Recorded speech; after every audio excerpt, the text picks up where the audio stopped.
It's not personal, it's business. That line has been a virtual get-out-of-jail-free card for so many corporations for so long. But what if that wasn't the point? What if that was never the point? Fundamentally, business is personal. Businesses are made up of people doing services and making products for other people, and those products and services are impacting communities. And so inherently, you really can't say that it's not personal. It's so personal. And that's the myth that we're going to bust today. I'm Laura Jones, and this is Opinion Party, the podcast where we dispel the most pervasive myths in marketing. And I'm joined today by a very special guest, Andisa Ntsubane. He is Executive Director of Vodacom Africa Brand Marketing and Communications. Welcome to the party, Andisa. It's a pleasure to be here. I'm really, really happy to be here. So normally when you do these things, and I'm sure you do a lot of them, sometimes the person there will sit there and read a big, long bio, and you are so accomplished, and we're going to get to your many amazing accomplishments. But if I did that today, I would just kind of be summarizing a lot of things in other people's words, in my words and other people's words. And since we're really getting personal today, I want to just start with the question, who are you? Tell me a little bit about yourself. Great. So I'm Andisa, and I like to call myself an Afro-Optimist. I'm very passionate about the African continent, and I'm all about advocating and trying to make sure that people see the wonderful work that we're doing on the continent and how that work can also be a great learning for other brands and people around the world. And so it's important for me personally to be at places like where we are today in Cannes, to really advocate for best practice, because actually people always say we must look to the world for best practice, but the world can also look to Africa. I am a loving father of one child. We have a child, and my wife is with me this year in Cannes, so we're looking forward to really connecting and networking with people. And I'm also looking forward to being on the Titanium jury this year, which is really, really exciting. It's the creme de la creme of all juries. And the one thing that's really special about it is that, unlike other juries, the people actually get to present live in front of the jury, and we get to ask them questions. So I'm really looking forward to that this week, and really, really special. But of course, it doesn't start until the IRG weekend is complete. And that's why I'm here. And I'm really, really excited about the IRG and the work that it does. And I really think that I'm a beneficiary of the great work that Mark de Swan-Arons is doing in the IRG. And that really is about building the community of marketers around the world. And I'm really proud to have been part of that process. Well, I can see immediately the impact that the IRG has had, because without even me prompting, you gave me your ikigai. And it is just an amazing community, being an alumni myself and having been back. Just the spirit, the energy of this place, getting to work with great people, meet great people, and really connect with people on a human level. What parts of the IRG program have you said really open you up in a way and connect with people that in other ways in other places that you're not allowed to do, or you just wouldn't feel comfortable doing? I think the IRG is very special because it's lonely at the top. And as senior marketing leaders, we don't often have people we can talk to about our challenges. And the IRG created a wonderful platform for me to connect with like-minded people who are facing similar challenges. And so I was in the COVID cohort. We did it online. And it was wonderful when we broke away into the groups online to connect with over 100 CMOs from around the world. And you realize that all of us are facing similar issues, but the connections, the bonds, the ability to give a phone call or an email to one of the community members when you've got a particular issue, that's really unique. Because I think that it's wonderful to be able to have a community that you can rely on, who can give you advice, but also can guide you, but who also can tell you when you're not doing things the right way. And so best practice, insights, I think that's truly, truly special. And so I talk about, for me, the IRG being this 1 + 1 = 3. A CMO or a marketing leader meets the IRG and the community, and then an extraordinary outcome happens. And that extraordinary outcome is growth for you personally as a marketing professional. And I don't think that you get that quite often. And so it really is special to me, but it's also special because I had the opportunity to go on a retreat in Panama. And that was a really personal experience. And the objective of the retreat was to help us think about our purpose in life. And it changed my life in terms of thinking about what I want to do and how I want to live my life. And I'll forever be grateful for the opportunity and the platform that the RG gave me to do that. And I had, as I say, a life-changing experience. Take me back there. That sounds, whoa. I mean, who doesn't want a life-changing experience, right?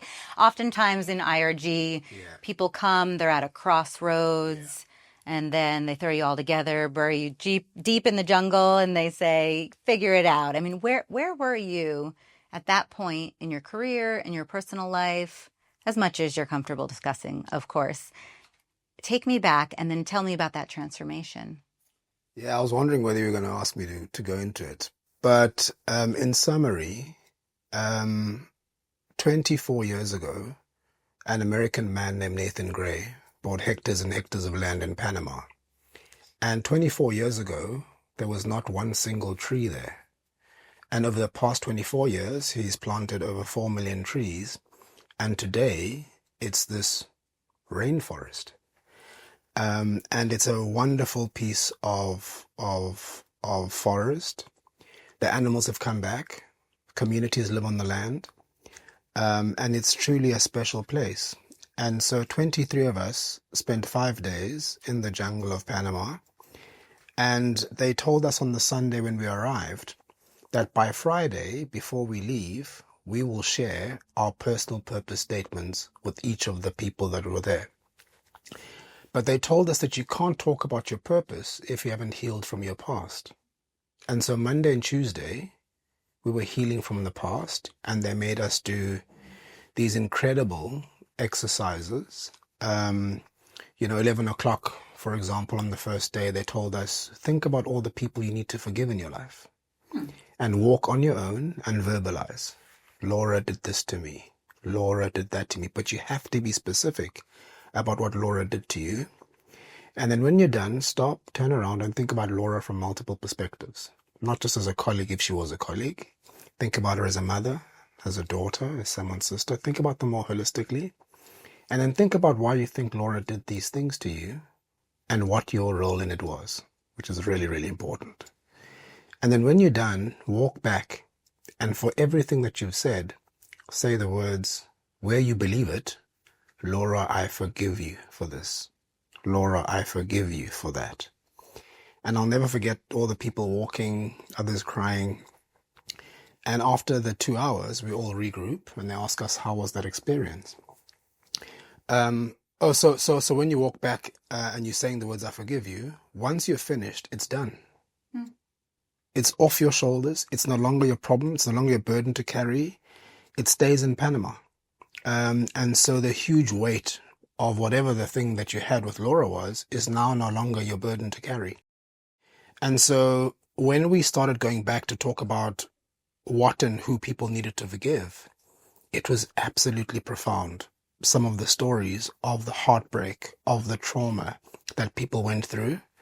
And it was amazing to hear the stories. And I think that what we shared there on the first day, 23 people who'd never met, was absolutely amazing. And so the emotional toll on us just on day one, thinking about everything that we've been through, was truly a powerful way to connect all of us. And so day one and day two was healing from the past. Wednesday was where are you now in your life? And they took us through this model. Thursday, we did a 6-hour silent hike. Wow. No talking. And then in the evening, they gave us models to think about where we're going in life. Ikigai, and 4 others. And on Friday morning, you shared your draft purpose statement in small groups of 3. And I remember sharing mine. And the one lady said to me, that's not your purpose. I said, sorry. They said, I'm sorry, I've only known you for a week, but that's not your purpose at all. It doesn't feel like you at all. And so you go back and then you go, interesting, and you rework. And then in the afternoon, you share your purpose statement with the whole group. It was life-changing. And being in a jungle thinking about your life and what you want to do with your life was truly an incredible experience. And I had a couple of revelations, one of which was I'm in the last half of my life. And when you know that, you have to be intentional about what you want to do with it. And that was a very big moment for me. But the reason I tell the story, and I tell the story around the world now, is that on the first day, when we were standing there looking at this land, and Nathan Gray, the American man that did all of this, was telling us why he chose Panama, why this place, why he planted the trees, he said a sentence. And he just said this sentence. I'm not sure if anybody else was listening, but in that sentence was the gift of the 3 words, which are now the gift of my life. And Nathan Gray said, I'm trying to create something worthy of emulation. I'm trying to create something worthy of emulation. And this idea and this concept of being worthy of emulation stayed with me quite deeply. And I started reflecting on it quite deeply. And I started thinking about it in terms of my personal life. Is my life worthy of emulation? Not in material ways, but one day when I leave this earth, will people look at my life and say, wow, there was somebody who truly had congruence? And then I started thinking about it in the context of my work that I do. And I landed on this idea that I would try to live a life that is worthy of emulation, but that I would also work to help build businesses and brands that are worthy of emulation. And that's almost the guiding force behind everything that I do. And the best thing about being worthy is you have to earn it. You've got to consistently every day in your personal life work hard at it. And in the workplace, you've got to work hard to make sure that you're not just competing with competitors on trivial differences between product attributes. You've got to really focus on how do you do big, bold things that'll help people stand back and look at this business and this brand and say, wow, now there's a business that's worthy of emulation. And that was all because of the IRG.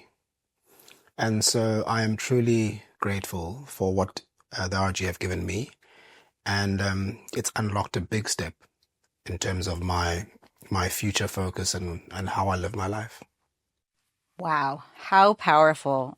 As you were talking about the walk in the jungle and just forgiveness and empathy, I actually felt myself inhaling and then exhaling and having that weight lifted. And you're such a powerful storyteller. And just, I'm so happy for you. That is just such an incredible story. And the way and the words that you use to describe really the alignment of your personal and professional lives, a life worthy of emulation.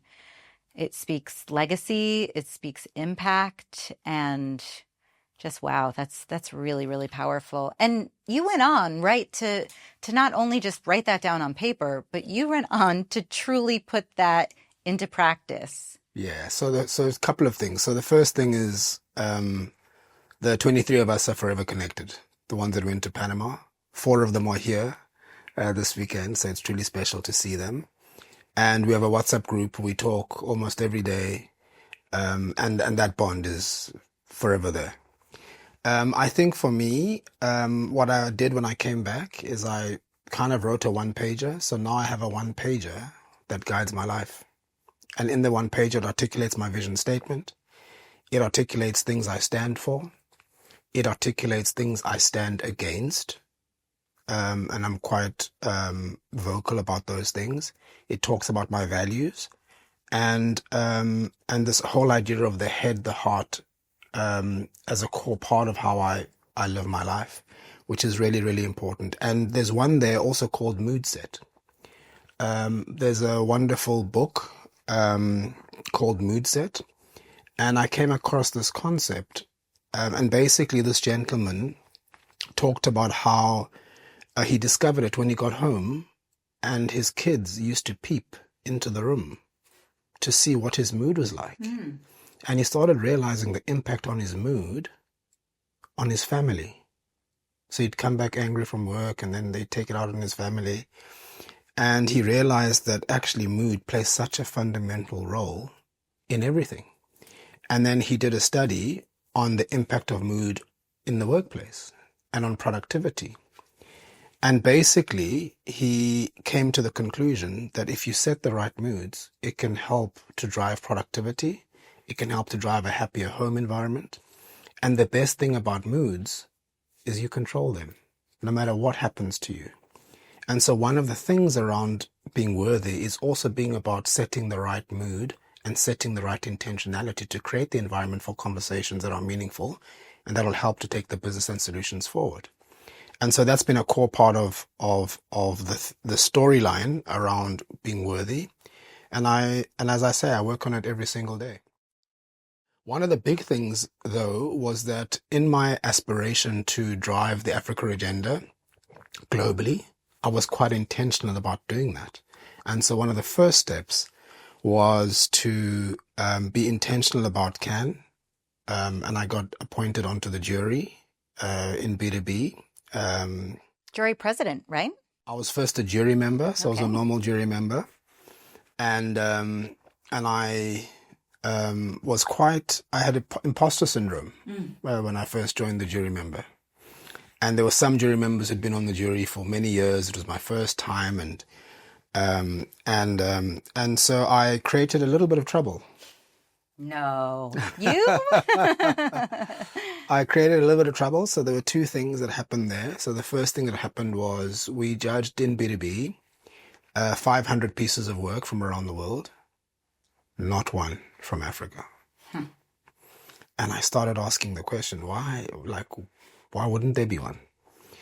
And I realized that for many developing countries, the cost of entering and submitting awards is just prohibitive.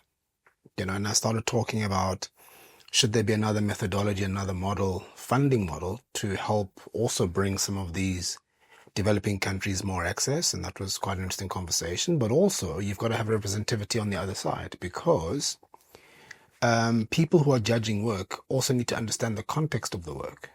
And so even African submissions weren't winning. And that's because the people that are jury members, there's no one from Africa who can give the context to the work. And so I think we've moved quite a big step ahead. And so this year, there are 22 Africans that are sitting on juries across all the different jury categories, which I think is a great step forward in terms of that representativity. And then the second thing that happened was there was a piece of work that I really, really liked in the jury.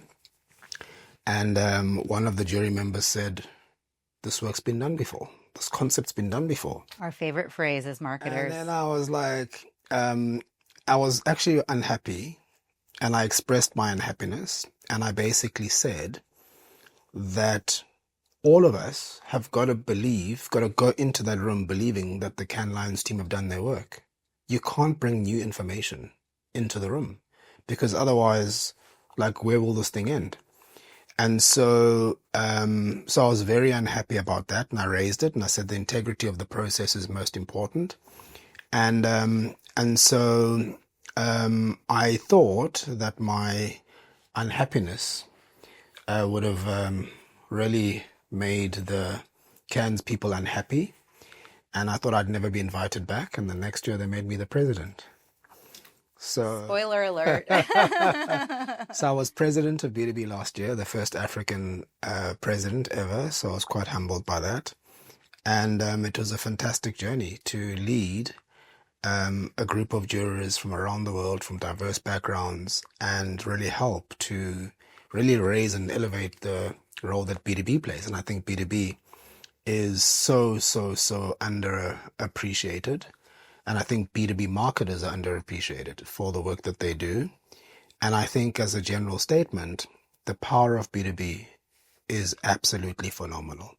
And I tell people that the world's biggest problems, from climate change to racism to the threat of deepfake to poverty, are all most likely going to be solved by B2B brands. And it was fantastic to see some really powerful work in Cannes by B2B brands that are really helping to solve some of the world's largest issues. And that's why I talk about leadership brands taking leadership positions as a core part of a winning formula for brands moving into the future. And just one that I'll call out is a big campaign by DP World. And basically, they're a shipping company. And the global temperature for over the last 200, since the beginning of time, for shipping food around the world is at minus 18 degrees. So all shipping companies ship food around the world at minus 18. And DP World asked the game-changing question: why must it be minus 18? And so why? And they did research and partnered with universities. And long and short of it is they came to the conclusion that you could ship the same food with no impact at a temperature of minus 15, 3 degrees warmer than minus 18. The impact of moving it to minus 15 was phenomenal in terms of its impact. From a climate change point of view, they say it's the equivalent of taking 3.8 million cars off the road every year. And on carbon emissions, the scale of it, and the best part of it all, it costs nothing. Nothing. You just move the temperature to minus 15. And so they launched it at COP28 or COP30, I'm not sure which one. It's been a big movement, and they've had 70% of the shipping industry sign up within the first 6 months. And that move to really play a significant role on a big issue like climate change is truly phenomenal. And that's a B2B company. And I think that it's really been amazing to see what brands and how brands are showing up in service of helping to address big social issues that are facing the world and environmental issues that are facing the world. But they also impact the business, right? Because it's good for the business as well if the world is a more sustainable place. And I think that's the point around how do you create this balance between solving for business issues whilst helping to address social issues. And I always tell people that the most successful companies in the world solve problems, and they make a ton load of money doing that. And when people ask me why I'm so passionate about the African continent, I say to them, Africa's got the most problems. So in fact, we represent the single largest opportunity for businesses to solve problems and make a ton load of money. So there's a symbiotic relationship between problem solving, but also helping to drive the sustainability of the business. And so in our world, one of the things that we are certainly most proud of is the creation of a solution called M-Pesa, which is a mobile money payment solution. And we launched it in Kenya in 2007, and it was solving a need for people to send money to each other. And today, it is by far one of the most successful case studies of mobile money payments in the world. We have 85 million customers on the platform, and we are having $1.2 billion transactions daily on that platform. Daily. 1.2 billion. Yeah. Wow. And it's the standard. You use it to pay for everything. And you use it to send money. And as you know, in Africa, the cost of traveling to a place to pay, now it's all on your mobile device. And so the whole point around solving intense customer needs whilst creating an opportunity for business is what is going to be the formula for success, because it's shared value, right? You're creating a solution, you're solving a customer need, you are driving environmental impact, you're also helping the economy, and that really is the formula for success. So I'm really proud and excited to have been on this journey to really help to think about how one uses personal purpose, alignment with business, to help drive and shift that agenda. And so one of the things that I spoke about at the welcoming here was I was very fortunate to have been announced as the winner of the IRG program. The 100 CMOs vote for the winner each year. And that's truly special because you're being recognized by your own peers. And my peers recognized me as the winner for 2021. The champion. The champion. It's called the IRG, the Humanized Growth Champion. And I won it. But I won it because during COVID, I worked for the largest insurance company on the African continent called Old Mutual. And when COVID happened, this had a direct impact on our business. And so one of the big decisions was about what we were going to do. And most people don't know that Africa is probably the most impacted by COVID. And what people also don't know is that in some of our markets on the continent, people didn't get vaccines for free. They had to pay for them. Wow. And so having been in the IRG program at the time, talking about humanized growth, I realized, how can you have humanized growth if you don't have humans? And that was the big epiphany. And therefore, we started a conversation around, I made a call that I would be willing to give up marketing budgets in those markets where we didn't have free vaccines, and we'd use that money to pay for vaccines for our customers. And we built a business case. We agreed which cohorts of customers we would start with, the ones with comorbidities and the ones that are most vulnerable first. And that was a game changer in terms of, in the first instance, helping to save lives. But number two, it wasn't philanthropy. It was also about the long-term sustainability of our business, because if those customers are alive, our business could be sustainable. And so the symbiotic relationship between making decisions like that in service of humanized growth, but also in service of making sure that the business is sustainable, is certainly was a big game change for me in terms of just how to think about some of those solutions. That story right there just blew the doors off the myth single-handedly. I mean, how could you say it's not business, it's personal, when again, the people are really at the heart and they're driving the business? Andisa, I could talk to you for 17 more hours. We could keep this party going all night long. But I think we're out of time, and spending this time with you together has been so special. You are such an asset to the IRG community. When you speak and I see you with the other leaders and the current cohort, people listen and you use your voice for good. And I just wanted to say thank you for that so much. I'm truly blessed. There's no other way to put it. And I've been truly fortunate to meet some wonderful and amazing people, and to also learn from wonderful and amazing people. And I think together we can really all work collectively much harder to reposition the function of marketing, but also to help move our businesses forward. And that really is a wonderful place to be. And so as I end, there's a story that is well known, that in the 1940s, two Dutch shoemaking companies sent their sales reps to Uganda to look for opportunities. And after 6 months, the first sales rep phoned head office and said, "I'm coming home. Nobody wears shoes." The other sales rep phoned head office and said, "Bring everybody. We're going to open up a factory here. Nobody wears shoes." Two people, one environment where one didn't see the opportunity, the other one did. And so with that story, I see great opportunity for our function. I see great opportunity for the role that we can play in our organizations to drive that symbiotic relationship and that shared value impact.